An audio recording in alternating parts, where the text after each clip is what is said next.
Hello students, so I am here with the next topic of radicals.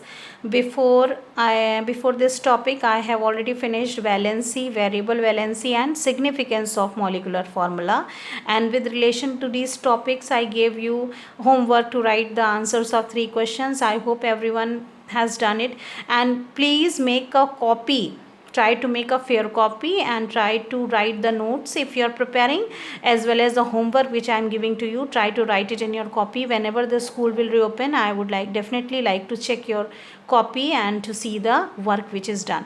Okay, so be very punctual and be very serious in doing all these homework or the assignments given to you. Okay, so now I am going to start the next topic, which is radical. What do you mean by radical? Radical may be an atom or group of atom carrying positive or negative charge.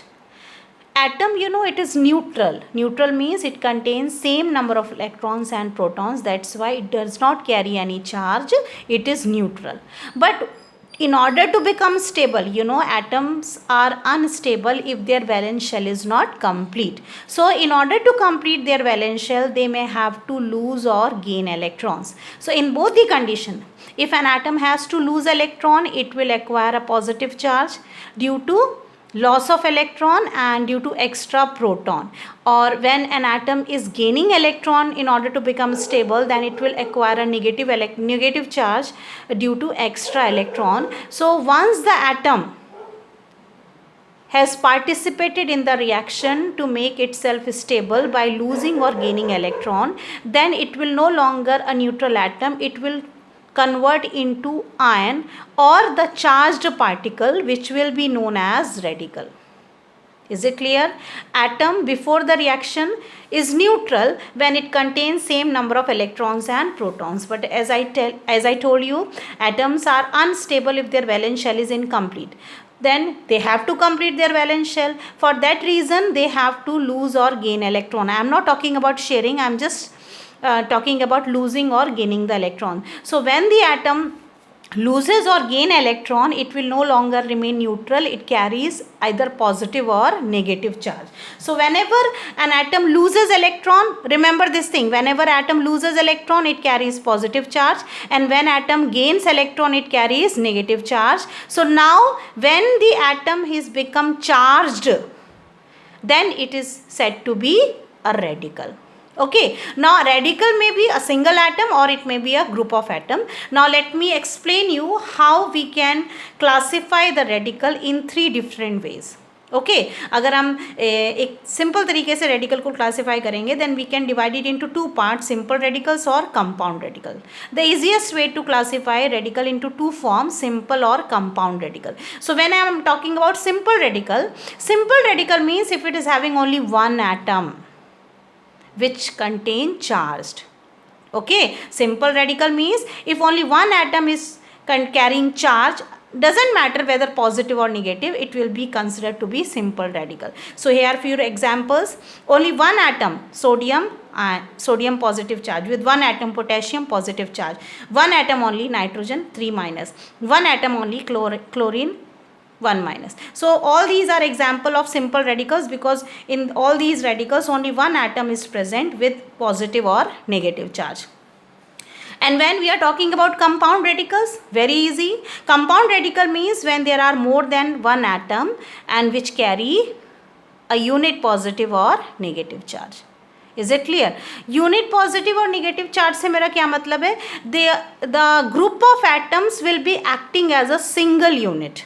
For example, this is a compound radical because it is having more than one atom. So here is carbonate radical, it is CO3 2 minus. So here is one atom of carbon and 3 atoms of oxygen. All together this one carbon and 3 oxygen are behaving as a single unit. Okay, they are not different, they are behaving as a single unit, and this entire unit is having 2 negative charge.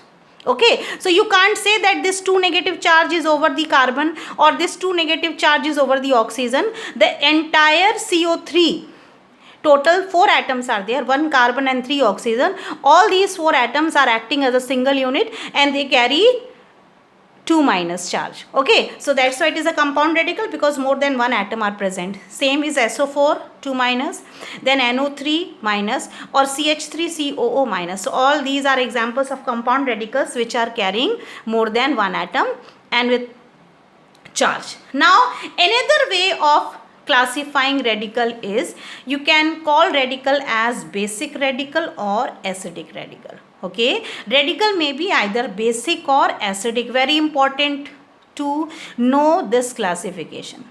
I hope you remember when you have studied in class 8th, you studied about chemical reactions. Then I hope you may have studied neutralization reaction.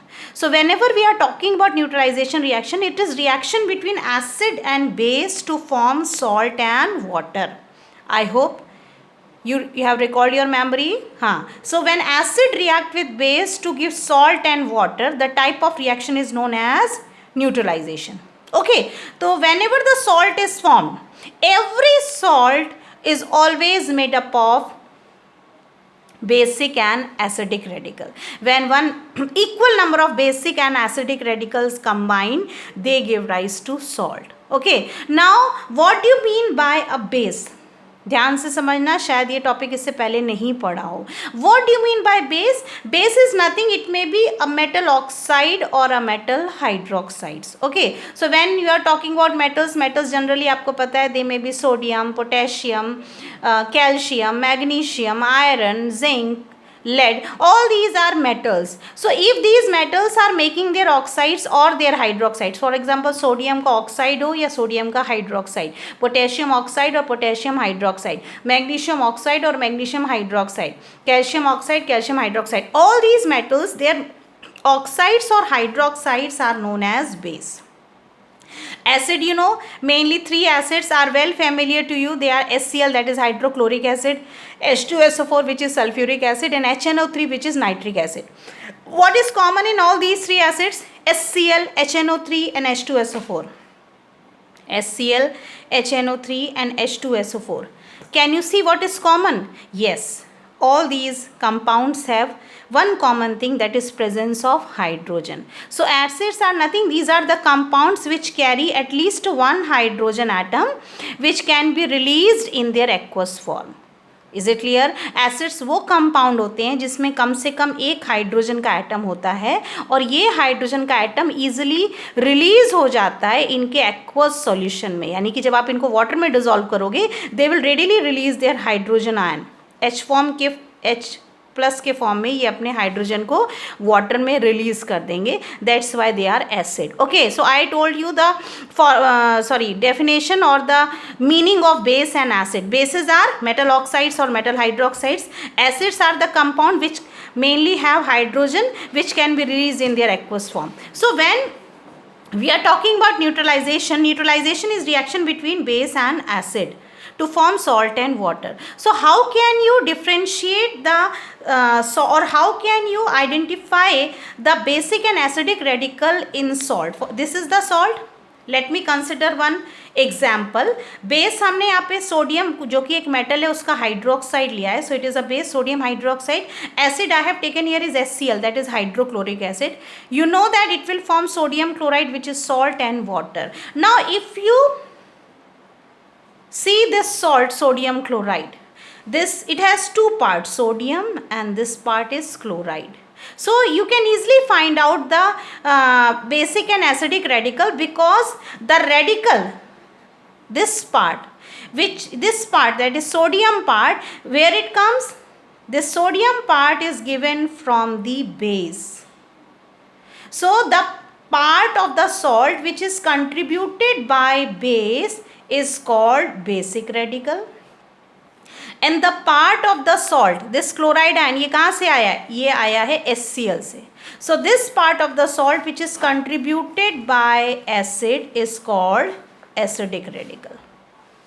Once again, let me make it clear. you can easily identify the basic and acidic radical present in a salt. So basic radical is of course the radical which is given by or contributed by the base will be the basic radical, and the radical which is contributed by the acid will be the acidic radical.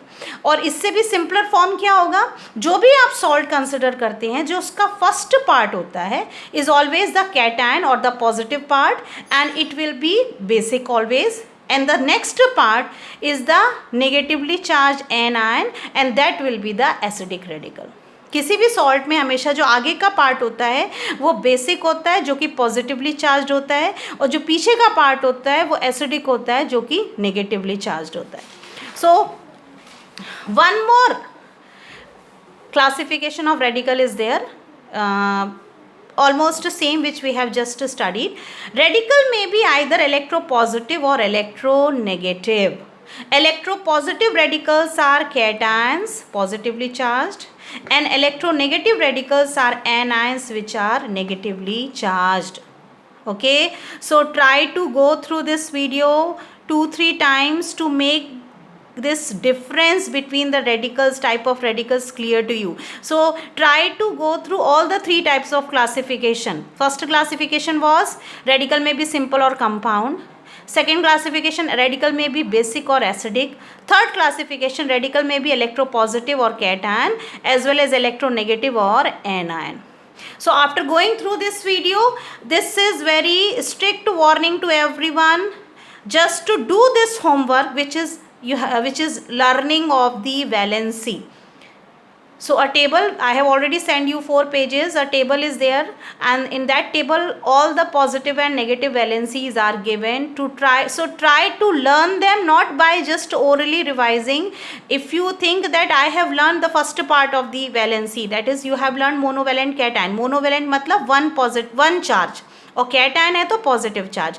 Divalent मतलब 2 charges, trivalent मतलब 3 charges, और tetravalent हो तो 4 charges. If it is trivalent cation means 3 positive, if it is trivalent anion means 3 negative. Okay, divalent cation 2 positive, divalent anion 2 negative. Monovalent cation 1 positive, monovalent anion 1 negative. So try to go through these topics one by one, so that all the different type of valency should be completely learned. So I am giving you the next day, so you have to learn the valencies properly, then only I will start the next topic of writing chemical formula.